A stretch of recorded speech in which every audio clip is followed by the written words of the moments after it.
મતદાર યાદી સુધારણા માટે ગુજરાતમાં 4 નવેમ્બરથી 4 ડિસેમ્બર સુધી ઇનોગ્રેશન ફોર્મ વિતરિત કરવામાં આવશે।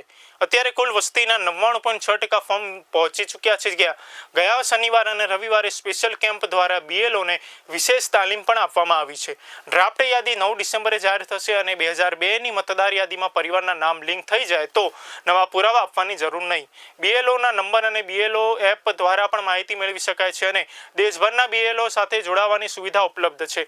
કોઈપણ મતદાર ઘરે ન હોવા પર તેમના વતી અન્ય પરિવાર સભ્ય ફોર્મ ભરી શકે છે અને આખા ફેમિલી બહાર હોય તો પણ ઓનલાઈન ફોર્મ ભરવા મળશે, જેનાથી લોકોએ સરળ અને પારદર્શક રીતે પોતાના મતાધિકારની ખાતરી કરી શકાશે।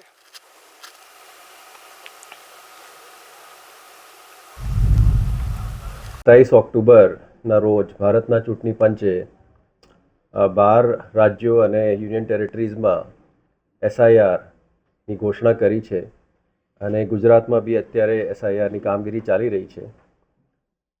એમાં અલગ અલગ તબક્કા છે। શરૂઆતના તબક્કામાં 4 નવેમ્બરથી લઈને 4 ડિસેમ્બર સુધી રાજ્યમાં તમામ બીએલઓઝ જે એક ઇન્યુમરેશન ફોર્મ છે તે દરેક મતદારને આપવામાં આવી રહ્યું છે, એનું ડિસ્ટ્રીબ્યુશનથી શરૂઆત કરી છે।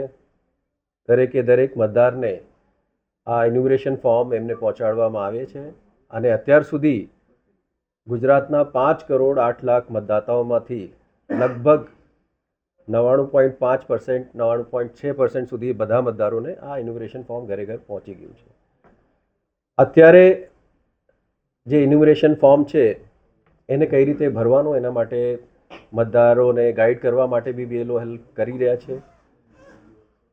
Last weekend Friday Saturday Sunday આપણે એક સ્પેશિયલ કેમ્પેન કરીને દરેક મતદાન મથક ઉપર બીએલઓઝને હાજર રાખ્યા હતા અને બીએલઓઝની મદદથી મતદારો આ ઇન્યુમરેશન ફોર્મને કઈ રીતે ભરવાનું એ રીતે પ્રોસેસ કરી રહ્યા છે।